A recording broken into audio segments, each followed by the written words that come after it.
cover the first part of my trading experience, like I mentioned in the first video, which has to do with technicals. Now, I will eventually make more videos diving into more detail of a specific technical issue, but as we saw in the introductory video, and I believe I will have that sort of index that I used in here somewhere. I believe it's here. Okay, no, so then it is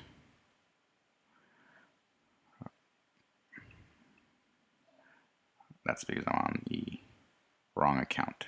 Okay, so let me start this again. Sign out, and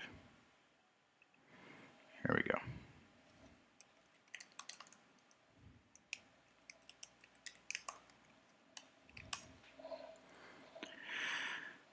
Okay. I actually don't see it. That's fine. Let's get this started. So, hello ex-traders, and we are going to dive into the technical analysis section of the series, which, as I mentioned in the introductory video, will cover three areas of the technical analysis, which are charting and indicators and patterns. Now, it won't go into super fine-grained detail because I will leave that for future videos, but we will basically start off with a chart and look at those three sections, or those three concepts. The first one being charting. So when I chart, what I do is I basically look at the overall trend, and of course that depends on the time period, because if you could say to me, you know, well, from 2019 to 2020 it was kind of bearish, and from 20 to 21 it was definitely bullish, and then from 21 to 22 it's been most definitely bearish, and in effect here we are, very bearish downtrend. And the easiest thing you can do to convince yourself is to obviously draw the main trend line, or the overall trend line, and as we can clearly see, this is a downtrend. So I'm pretty sure that nobody is going to have any problems with that. Okay, so we've drawn the downtrend, and the other thing that you would want to throw in, which in this case is in here, is moving averages. Moving averages are important because they give you a little bit better idea of the trend, in this case, which we know has been bearish, and eventually every bearish trend reverses and every bullish trend reverses. So here you could kind of start to see, okay, maybe from like the second half of 2022, you know, even though it was still bearish, but you could probably draw this line right here, I'm sure, which could mean that this could reverse. So it has been showing possibilities of changing the current trend. As you can see, it could start to pick up, but it has done so in the past as well. As you can see, and sorry, this is NIO, didn't mention that, by the way.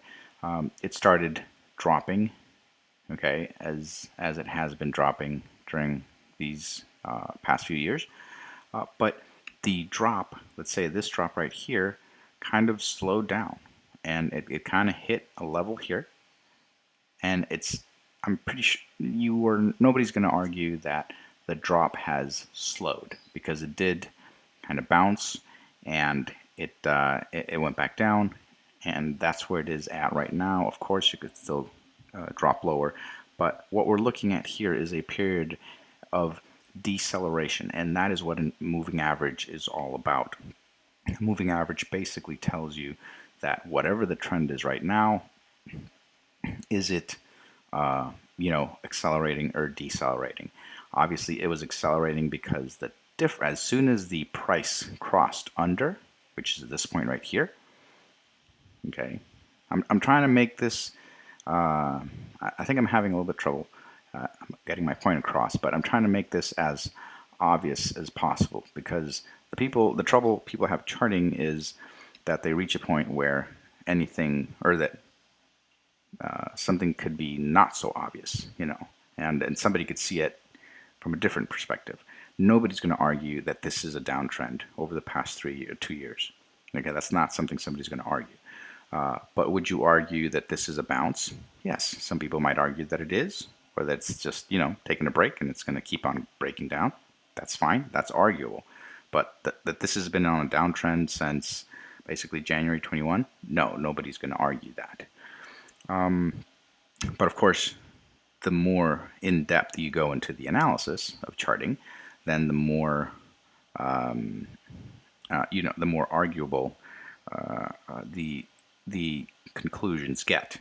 Okay, so I'm trying to stick to the most unarguable caveats here, and this is the first one. This is unarguable. It's been undeniable. It's been in a downtrend. The second point that I would argue is that the minute that this price crossed under the 50 moving average, which is at this moment, okay, that's undeniable. It didn't cross under here. It just kind of bounced off of it. The minute that it crossed under, and it stayed under, because when it tried to break back through it, it just basically dropped or melted. The pace of the drop, the acceleration with which price has dropped, which you could measure, let me zoom this in here, by whatever the separation is between the price, which is denoted by the candles, and that moving average. That is what gives you the growth of acceleration. Okay, so here the price was pretty close to the moving average. Here it started separating some more. Okay, so the drop accelerated. Here it dropped even more. Okay, you could actually measure these if you wanted to, and get a more reliable number for what we're talking about. Here the price was basically 6 points below the moving average, right? From 36 to 43, pretty much. So that's 6.6. And here, let me get that tool again.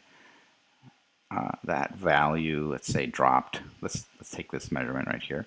Okay, from here to here, that's 8.97. Okay, so that's bigger than 6. So it's undeniably a larger gap between the moving average and the actual price. And then here, okay, that goes from 8 to 12. Okay, so that's a lot bigger. So it's gone from 6 to 8.9, which is actually 9. So from 6 to 9 to 12. So it's getting bigger. And this is probably the point of maximum separation here. 15. Okay, so from 6 to 9 to 12 to 14. This is undeniably getting bigger. The separation between the moving average and the price is getting larger, and that is what is undeniably an accelerated diversion between the price and the moving average. So that is what makes it, basically very bearish. Now here, that gap has kind of closed in, because you can see that whatever this was, which was 15 point something, the gap has definitely gotten smaller between the price and the moving average. So that pace of drop, the pace of the difference between the moving average and the price has actually slowed down. The selling pressure has slowed down. The pace of selling has slowed down, or the price drop.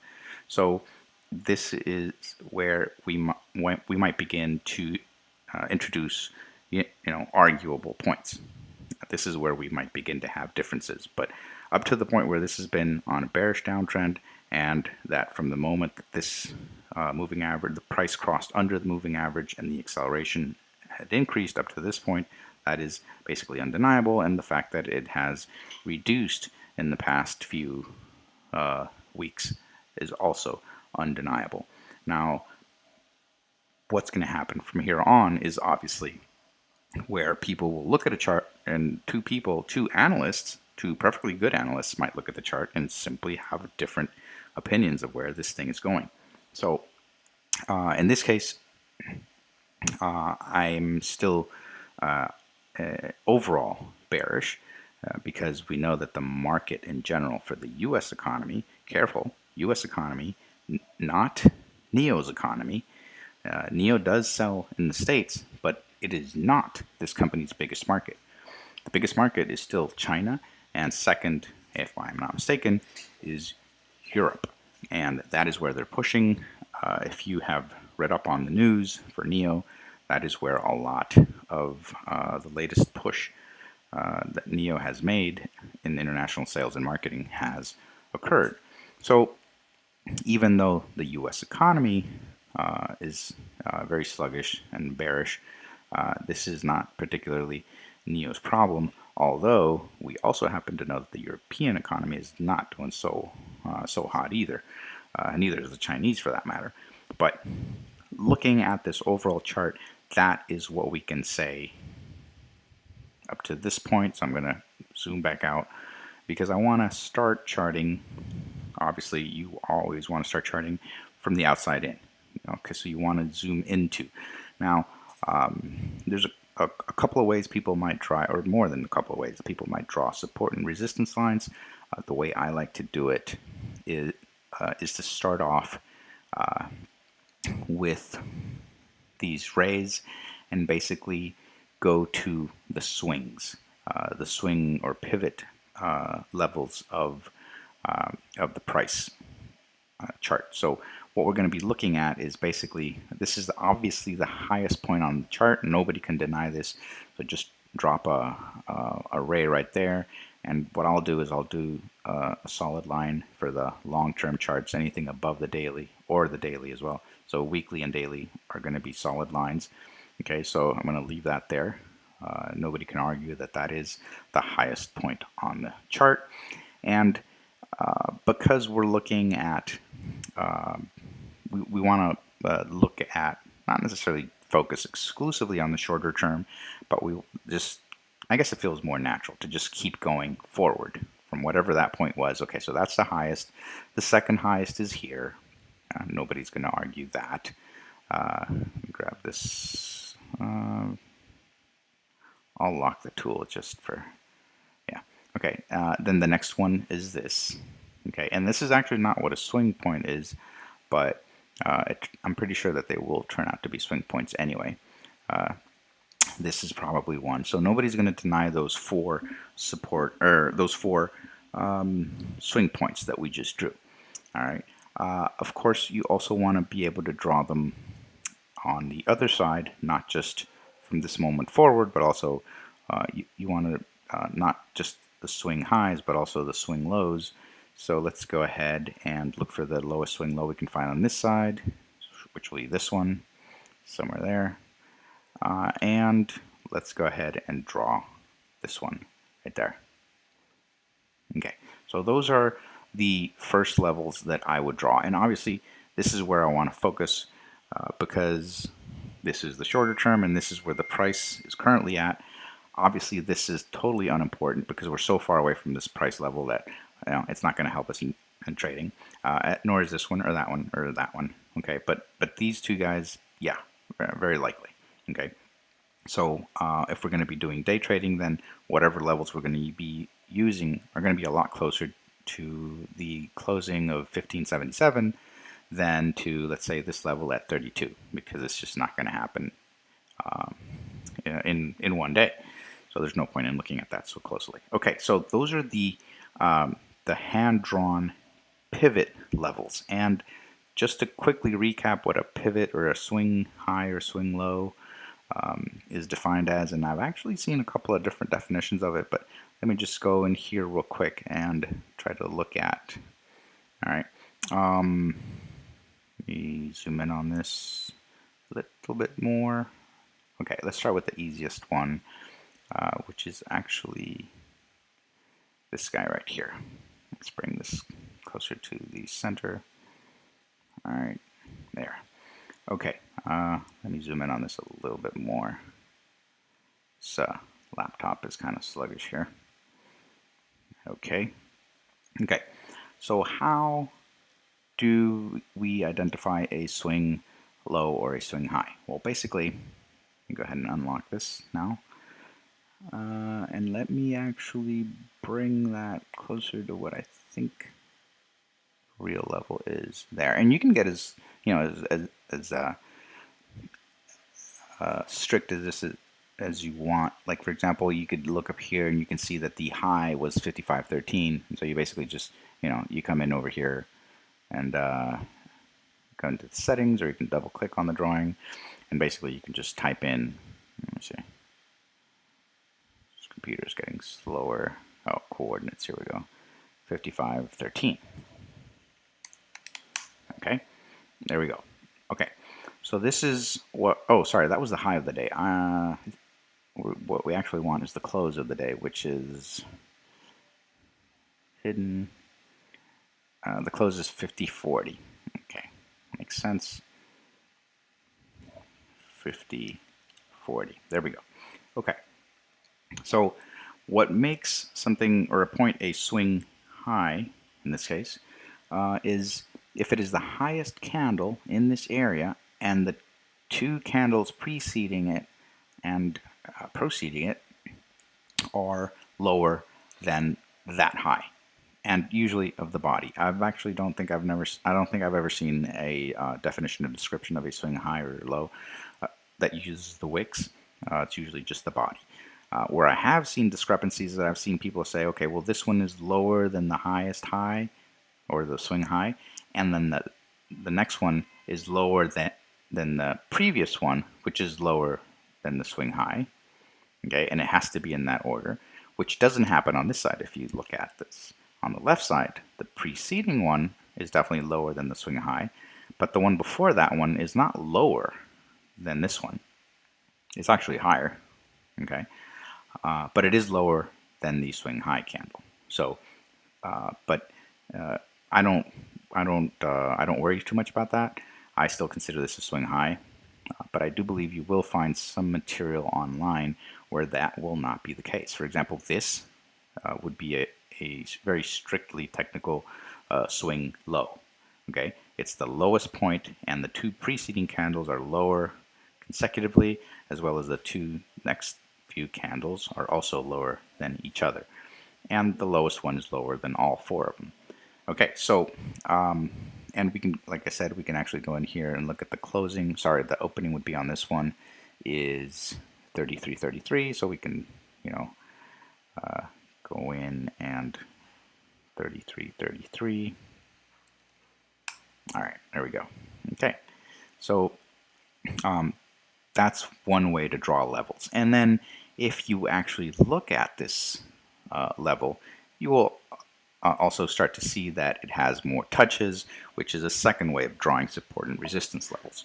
The first method, or the first criteria that I'm using here, is swing highs and swing lows. But the other way to do it is also, or one of the other ways to do it, is to use the lines which have a lot of touches. Now, the problem with that is that you have to really zoom out, and which is like the way I had it originally. Let me see if I can zoom out here, and then you have to shrink the price axis here, and then you can start looking at levels that are also levels that have many touches. So it looks like this level is actually pretty good because it is a swing low, and it does have this touch right here, even though it's a wick, and it does seem to be pretty close to these two candles here as a resistance, and again with this one as a resistance, and even with this one a resistance with the wick. And it's not exactly, but could be considered close enough to this one as support and this one as support. And if we actually extend this, we could probably get a couple of those wicks touching it as support as well. And if you could just follow the dotted line that denotes where my cursor is, you can see that it also happens to land as support for this candle right here. So let's actually go ahead and extend this over here, okay, and try to make sure that it touches that 33.33 that we mentioned, which was the opening for that green candle right there. So as you can see, even though it is a swing low, it also has a lot of touches. Okay, so you can make a support resistance level out of swing highs and swing lows. You can also make support and resistance levels out of lines that have many touches, and this definitely seems to be a very strong support, which will eventually become or be proven as resistance. And the general rule of thumb is that the more touches a line has, then the more, let's say, the better it'll work as a support or resistance. So here it touched, there's one touch, there's probably a second one, then there's at least a third, maybe a fourth, 5, 6 right there, 7 right there, and then again here, maybe 8, 9, 10, who knows, a few more. So this is a pretty strong resistance, and if you want to identify those a little bit clearer, then you can also go ahead and, let's say, make this like a 3-point line, and there we go. Okay, so that will give you an idea when you zoom in to this level, which is where we want to get to, that this is an incredibly strong line, let's say, as opposed to this one. Okay, we could tell that this is a swing high. Okay, the candles below it on both sides are lower, so this is a swing high, but that is the only touch that it actually had. Well, actually, no, that's not true. I can see a few more touches here, and you can actually see a few more touches all the way back. So if we wanted to, we could also extend this line. So it was born out of a swing high, but we can also just basically drag it back and make sure that it's still running by the swing high area. And I like to really differentiate those from my swings, because the reason why I like swings is that I like pointing out where, what point on the price level chart made me think of it as a swing, either swing high or swing low. So I like to differentiate those lines that I draw purely as swings, such as this one, versus this kind of line or support or resistance line that I drew, because it also has a lot of touches. Okay, and so let's say that that's basically what we want to draw so far. I would like to get one a little bit closer to the current level on the downside. So here's one. We drew it, and it kind of looks like it could have a few touches way back there, but I think I'll leave that where it is. I might draw this one here. Yeah, this one looks a lot better. So let me go ahead and take this, and I'm going to draw this level right here, which according to the open close says that this opened at 1509 and I'm at 1487. I'll go ahead and draw that in and make this, you know what, I'm going to leave it as a 3-point line, because I'm actually going to run this in. So you see how it goes all the way back here, and it touches this and this candle, both of these candles, as resistance. So I'm actually going to draw this all the way back. Alright, I'm just going to drop it there and leave it there. Alright, so those are the longer dated support and resistance levels that I would pick here, and they're the most relevant ones. I could draw another one as support down here. Yes, I will, because you see that wick closer to April 22. That's definitely significant. So I'm going to go ahead and click that there, leave it as a 3-point line. Okay, now, as you can see, we obviously have a lot more than 4 lines that we started with. I always like to draw these lines the original first 4 lines that I have, just because it gets me started with the most obvious swing points. So once we've drawn these levels, then we can start to dive into either the daily ones or the 4-hour ones. Switching over to the daily one here, and let me zoom out because that's the thing, it definitely zoomed in too much for my taste. All right. Okay. All right. There we go. And then when you zoom in, you obviously want to mess with the price axis because it starts to kind of shrink. All right. There we go. And let me make this even bigger. Okay. So looking at this line, which I had right here, it looks like we might want to adjust this line to this swing point right there. And because this is drawn on something that's the daily or even less than the weekly that I had before, anything in here, I'll just draw it as a solid line, one pixel.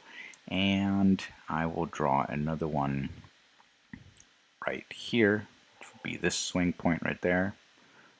That's not 3, that's 1, because I'm differentiating the long-term, short-term with the thicker line, thinner line, respectively. So, and of course, now that I'm zoomed in, I'm going to want to move this, okay, this very short-term trend line to there. Okay, so the price level is right here, 1577. We have quite a few levels below it. I don't think we need any more, and at least not for now, before we zoom in a little bit more. And I would like to get a few ones above it. I could mark this one.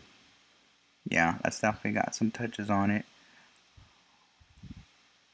as a short-term one. Yeah, I like that one. All right, so this is when it starts getting a little bit more ambiguous, and that's what we were talking about earlier. So how do you decide, is it undeniable that this is a level? Well, I consider it a level, and the reason why is because this is where I would draw it, which was definitely a swing low, although it was taken out already. Okay, the price did go lower than that swing low, but it was also a touch over here. It had some resistance here. It served as support here. Okay, so I'm going to draw it from, let's say, that's probably, let's see there. Okay, and this is going to be also a short-term level, so I'll leave it as 1 pixel thick. All right. Okay, so let's start diving into the hourly. Okay, so I'm going to skip the 4-hour because I have too many levels there. I don't want too many levels below the daily. Okay, so let's go ahead and open NIO up some more. Okay. All right. Let's just shrink this in a little bit. See if we can get some more levels here. All right, so there's that. There might be one here, which you can see, but this one is probably a lot stronger. So somewhere here you can see that this served as very strong support. Quite a few touches there, quite a few more touches there. Again here. Okay, so that's probably going to be a point that I want to look at. A point of interest. I'm just going to draw that from here. And because we are in the daily, inside the daily now, these are going to be dashed lines. So these are shorter term price levels. And since we're in here, I want some more price levels for this time frame. I'm going to go ahead and draw that off of that point, and it's served as resistance pretty much here. I don't like that. Okay, and this is where we're at. So let me see, go a little bit further back and see if I can find any lower levels that I might want to draw. because I've got quite a few up above.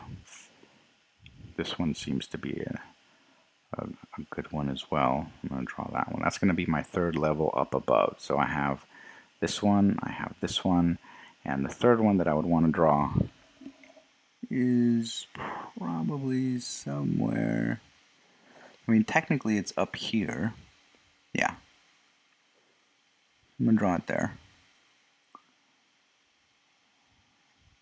And then the next one is that one. Okay. So I've got 3 levels up above, and actually more, because I have this fourth one, which is more long-term. And now let's see if I have enough short-term levels below. Okay. So I can see a few that I would kind of like to draw. This one that it's on had another touch back here, so I'm going to draw that one. This one is already being used by that incredibly solid long-term level, so I'm not going to draw that one. This one is also apparently being used, so I'm going to go ahead and drop another level right there. Okay, and I don't need to draw this one because this one is already being used as well. So I'm just going to extend it back a little bit. There we go. Okay, so we've got a few levels. All right, so we did swing highs and swing lows, and then we moved on to smaller time frames, and we drew some. After we did swing highs and swing lows, we did some long-term, basically.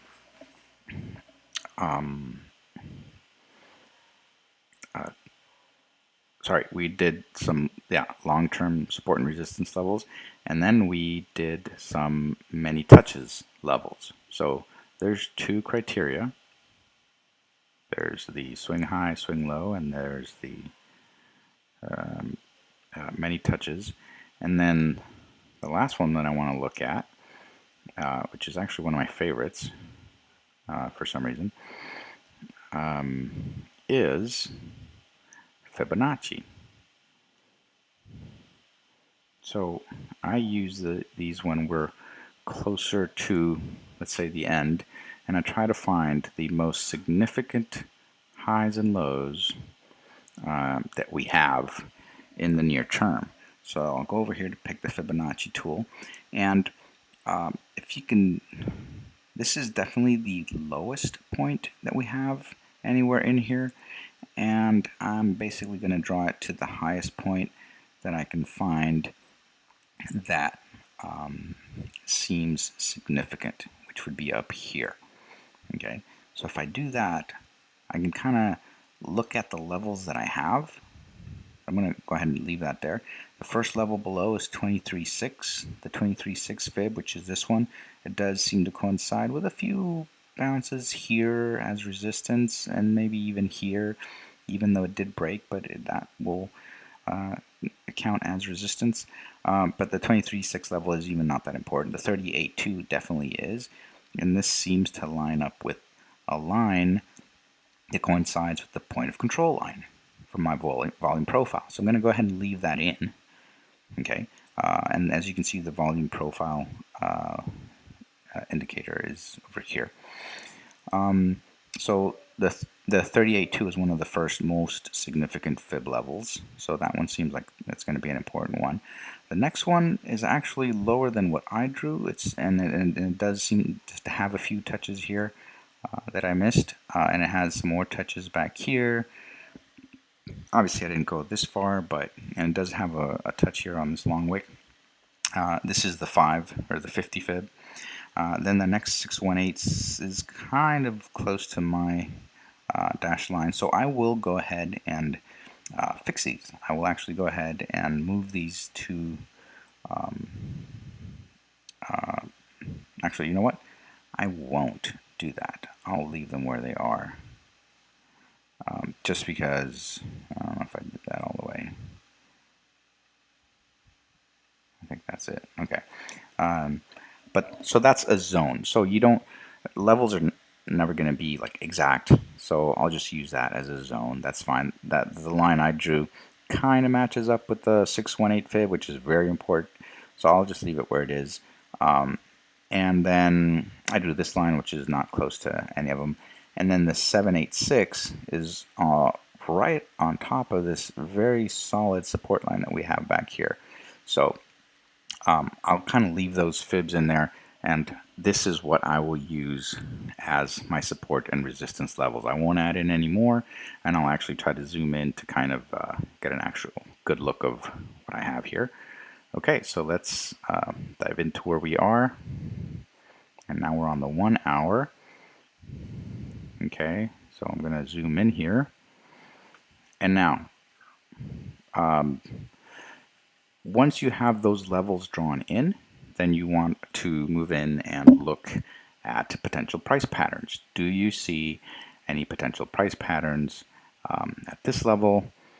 To be honest, I don't see that many.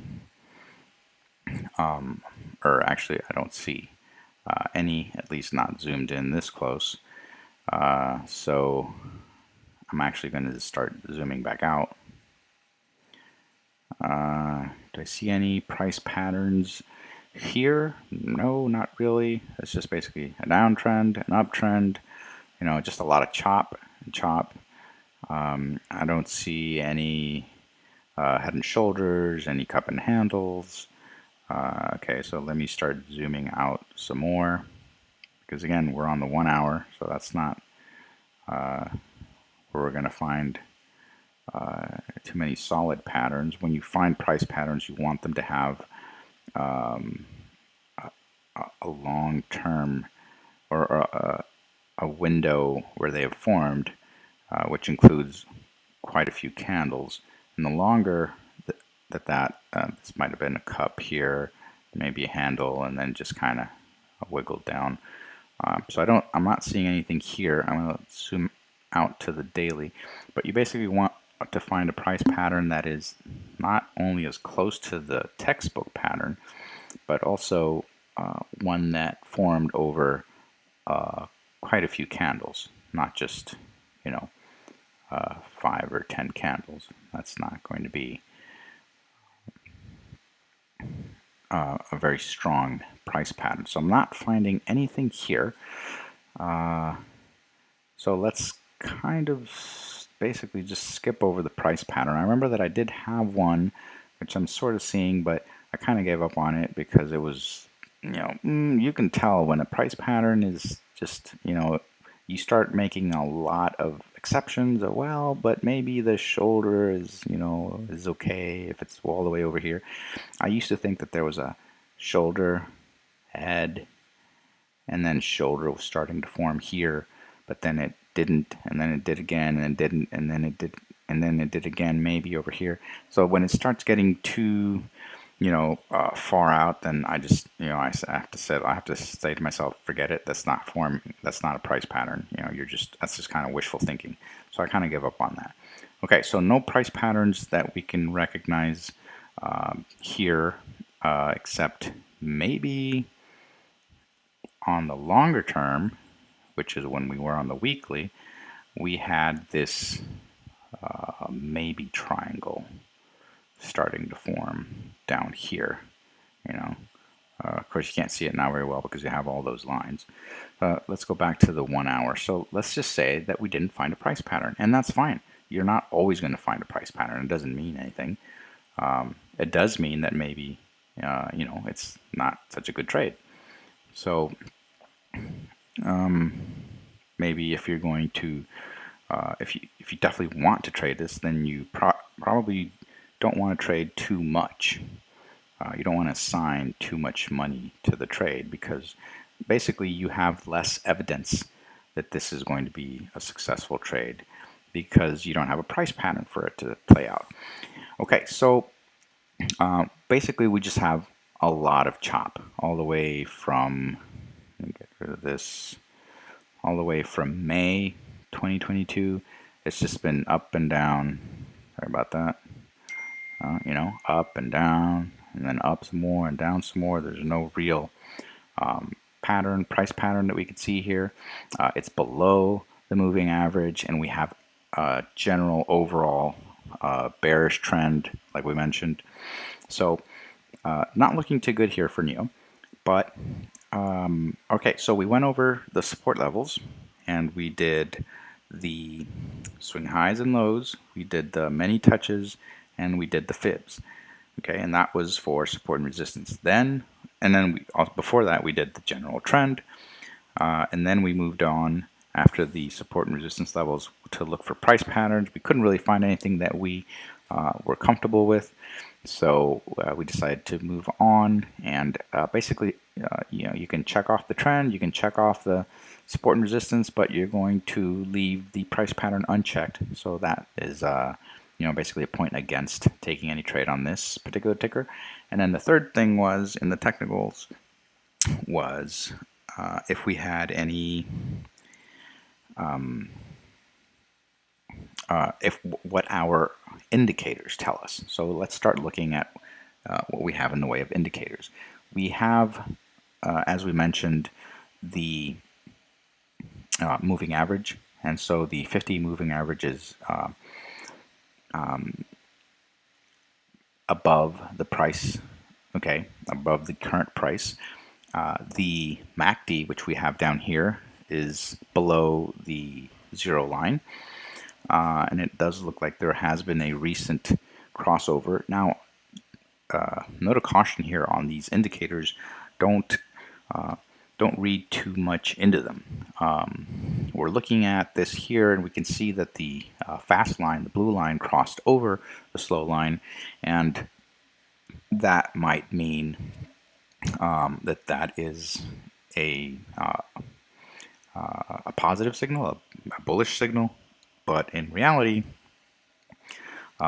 these lines can cross back under on a dime. So don't read too much into the fact that, look at, go historically, go back and look at all the times that the blue line crossed over, the fast line crossed over the slow line, and nothing really happened. Okay, at least not bullishly. So you can tell that it's not obviously infallible. It's not that it's going to work every time. So definitely don't try to convince yourself that this crossover, even though that's what the indicator mainly looks for, you don't want to rely heavily on it, especially if we already saw that the general trend is down. We did kind of mention that the general economy in NIO's market is also not exactly bullish. So we don't have a lot telling us that this is going to be bullish. So if we have a lot of signs saying bearish up here, and we barely have this one saying bullish down here, then this does not mean go ahead and take a bullish trade on this.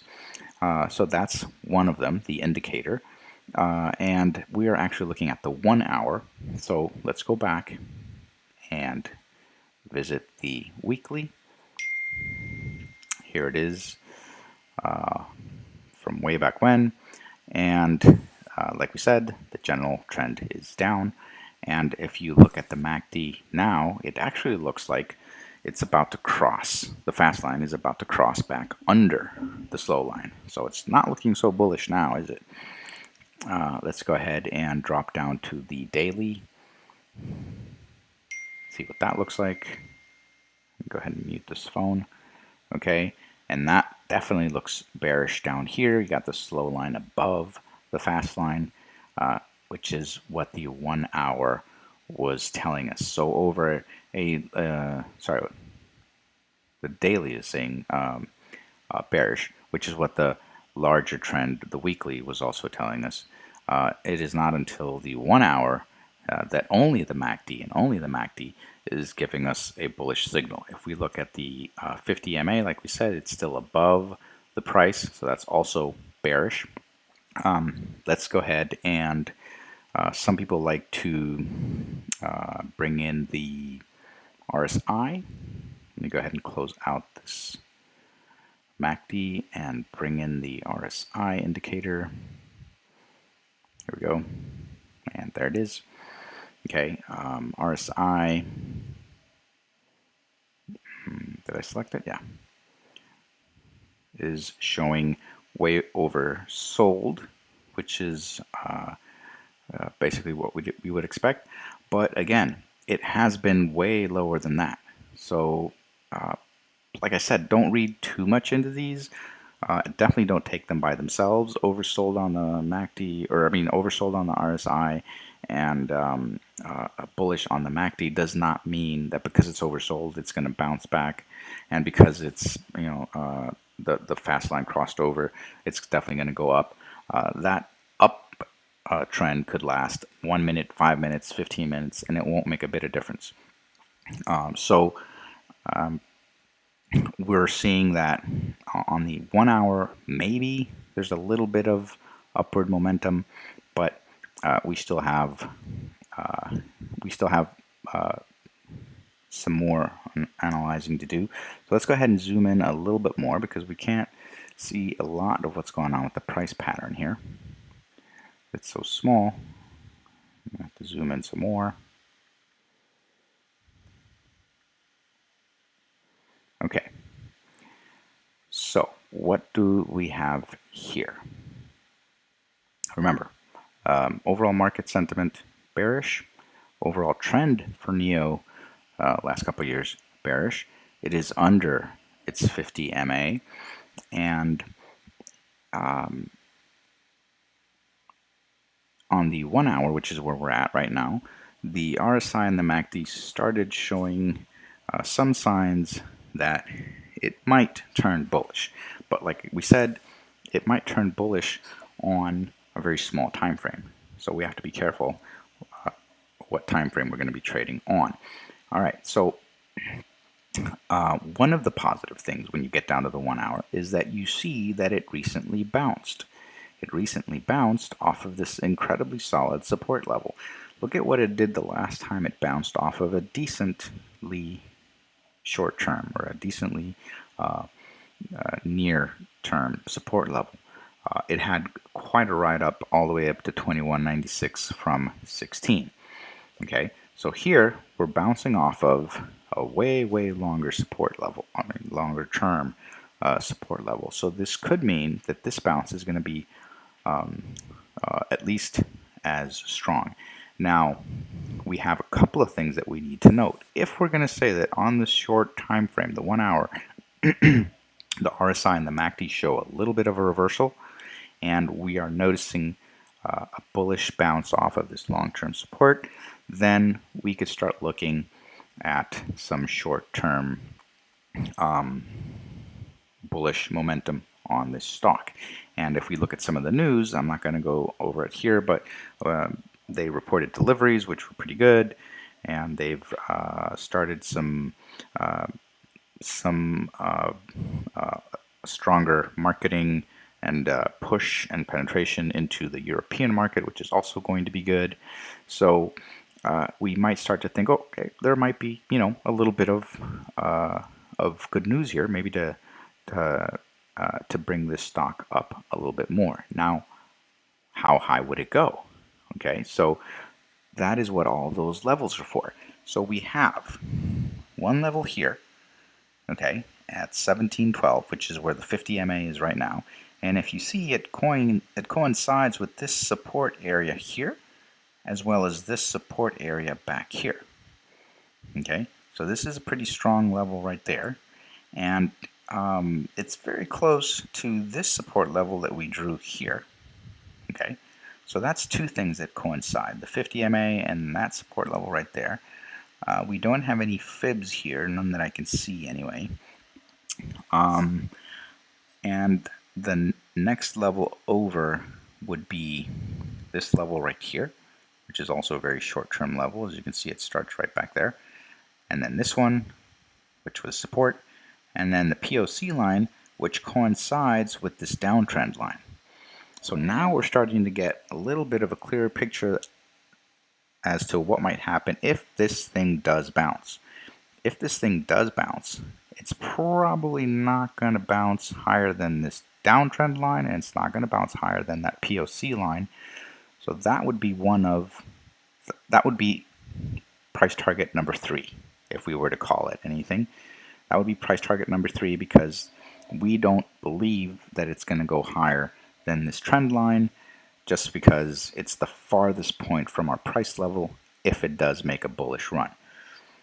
Another price target might be that it might bounce up and it might hit any one of these three support levels that we have between that price target number 3 and let's say the nearest one that we have, which is this target right there. So I'm just going to go ahead and leave it right there. Okay. Okay, so that would be our second price level. And then we could go for a third price level, which might be this 50 MA, which is pretty close to this support level. So let's go ahead and ignore my support level and use the 50 MA, okay, as the first price target, which also coincides, like we said, with this support area here and here. Okay, so we have 3 price targets to the upside if we wanted to play it that way. And what you want to do now is, okay, so how is it going to reach those price targets? When are you going to decide that it is indeed bullish? Well, one of the ways to do it is you look at your closest swing high and you say if it breaks above that swing high, then it's probably got a lot of bullish momentum. Okay, and that swing high would be your entry point. So you could say, okay, draw it here, if it breaks this level, and let me go ahead and make this bigger.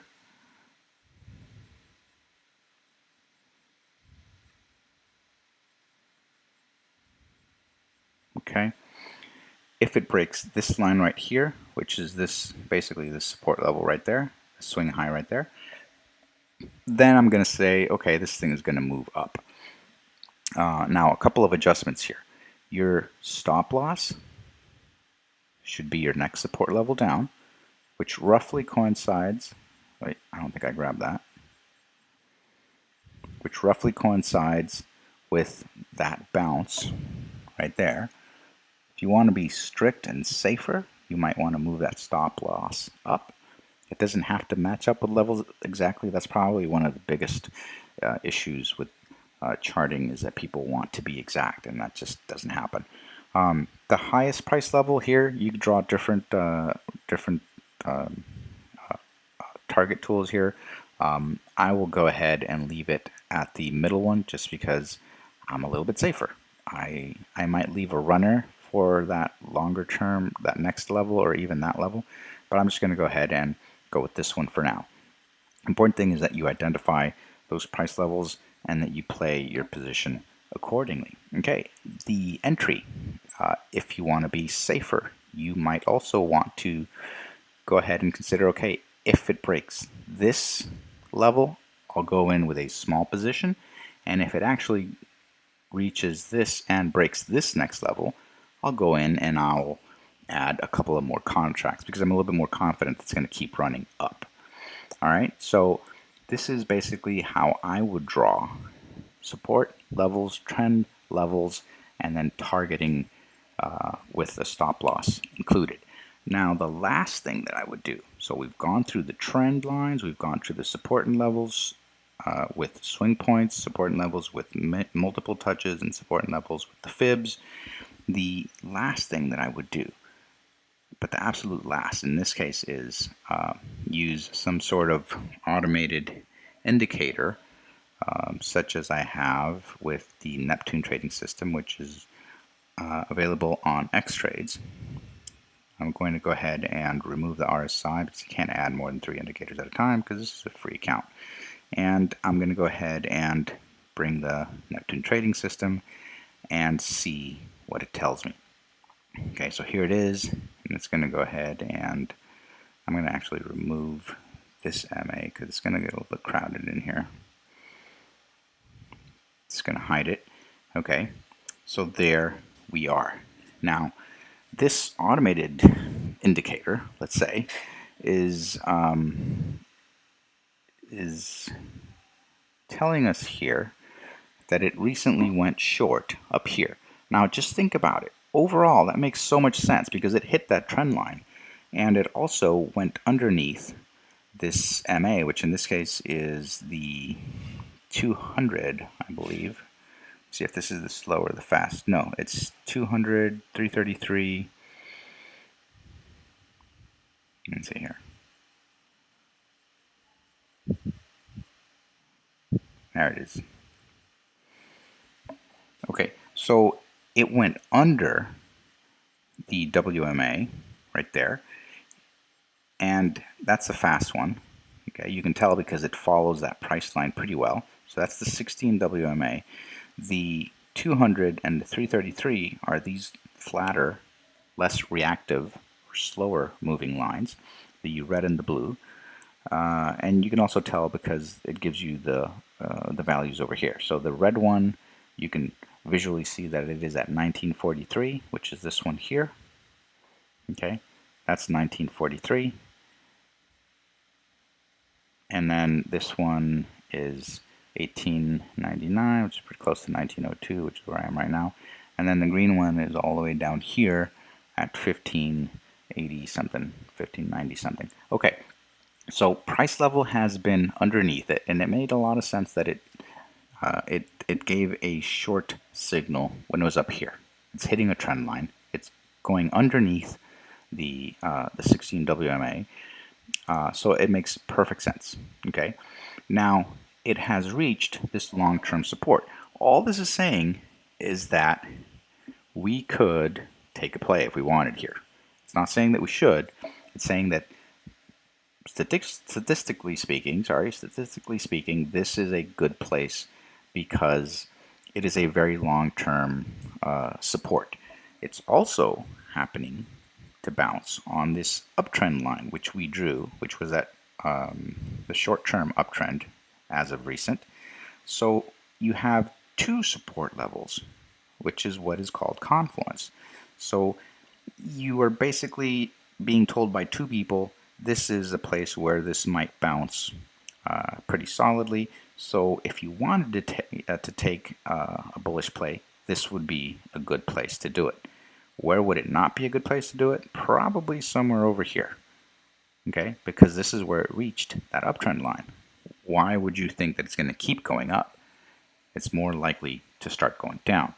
When it hits two support levels, then it's probably more likely to start moving up.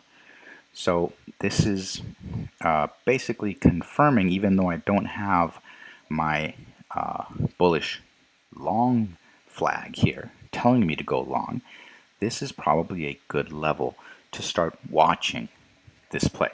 So I wouldn't take it immediately, obviously, but I will be watching this when market opens. And what I will probably be expecting is for price to move above that 16 WMA as it did here, where you can see that it got a long.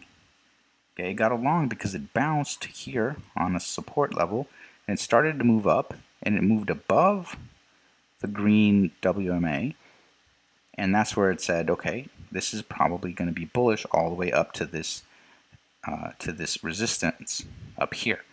So it's very similar, but with a much stronger support and the uptrend line as well as support.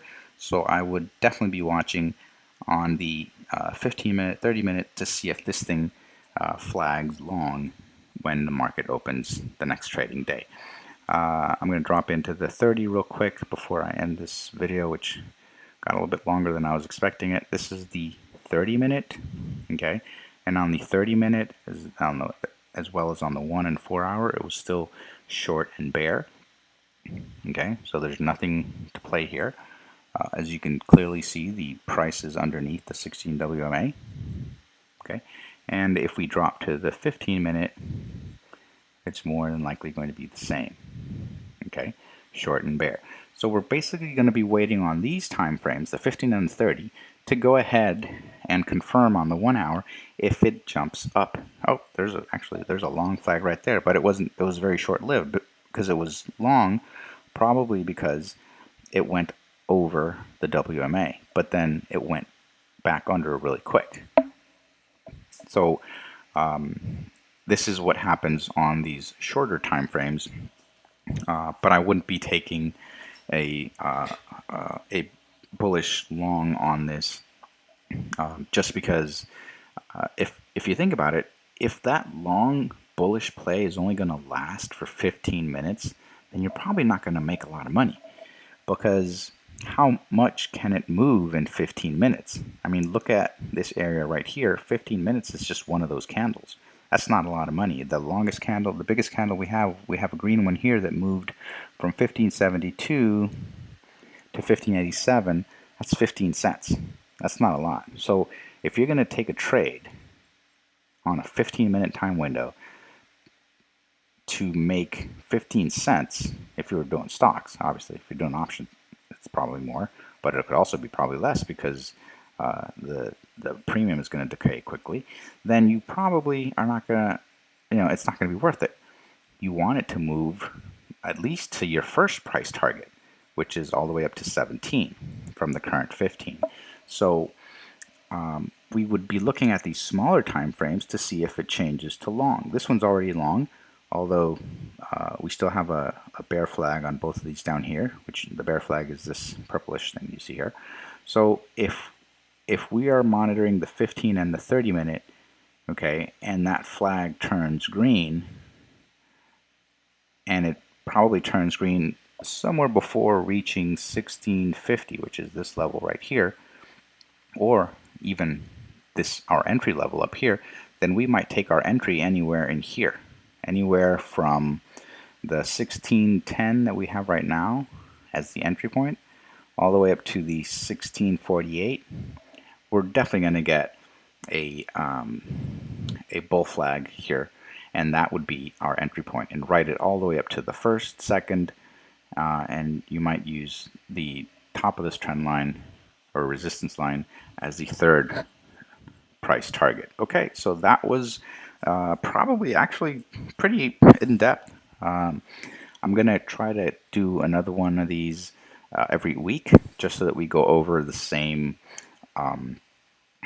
idea, or the same, and this is a system that I'm actually testing out, so don't necessarily think that this is like the best way to do it. This is just the way that I'm doing it. So we're looking at technicals, like we said, and we looked at trend / support resistance levels, okay, and we looked at 3 different ones. We looked at swings, we looked at touches, and we looked at fibs, okay. And once we got done with that, we moved over to patterns, price patterns, cup and handle, head and shoulders, double top, triple top. We didn't find any. We could surely find some on the shorter time frame. And then we went ahead and looked at the indicators that kind of gave us an idea as to if there was an opportunity on the shorter time frame. And we looked at some fundamentals that I kind of glanced over quickly, the general market sentiment and ticker news, which basically I just kind of gave you my my information on it. So that would have to be something that you look into your ticker about, and that's basically what we looked at. So we're going to be reviewing this with more tickers down the road. Try to do one every week, and basically just air trade these, see how they play out. And I will try to keep my plays in the X-Trades app so that you guys can look at them. And if the system works for you, or you want to tweak it in any other way, that's fine. And that's how I will be reviewing these plays, and hopefully you'll get some clearer understanding on how these support resistance levels and the patterns and stuff work, because I do know that it can become arguable. And when something is arguable, the more arguable it is, the more it makes you doubt and fear, and FUD, and that's just not good for a trader. It'll basically bring down your confidence, especially if you're putting money into these trades, and that's just going to make it, worse for you. Okay, so I was trying to find price pattern, double tops, double bottoms. I don't see any at all, not in this window, not on the 30-minute. But interestingly enough, I do see more of a downtrend, so I wanted to add that. But again, we are talking about a very short window. If we want to go ahead and draw a trend line maybe somewhere here, okay, you can see that it's kind of parallel to the resistance line above. Okay, so we might have some it's like a downtrending channel playing out here as well. No more price patterns that I could see. Let me go ahead and move into a bigger time frame, the 1 hour. There it is. Okay, so what I was going to say was, remember that we can play these short-term windows, even though the bigger trend, overall trend, is down, like we mentioned. We can still play these shorter term plays because there are moves that happen in between. And as you can clearly see, this thing started bouncing on this line down here and started kind of trying to make its way up, and it hit this resistance. So it kind of made this channel that it's been trading in. And what do you know? Here there seems to be, this bounced on the support, but also basically on the bottom of the channel. And this bounce was on this support, but it's on the bottom of this channel, this support line going up, but it's also on near, not there, but near the bottom of this channel as well. So if this entry doesn't work for us, if we never get the signal to buy in, this might keep going down, and the exact same play, with some adjustments to the levels of course, might play out when the price actually hits the bottom of this channel down here, which if we fix this line, might actually be more something like this here. There. Okay, so this price level might still go down and reach some other level down here closer to this support line, and that would be an even higher probability play than this one. Okay, so this is what we're going to be keeping an eye on, and we're going to be doing it with this ticker so that we have a clearer view. If you start analyzing too many tickers, then you lose track, you lose focus, and it just makes it harder to really see what happened. All right, so I will leave it here with one more. You start drawing levels, the more things you see, the more you look at a chart. Here's a support, and there's a high right there. It used to be a high.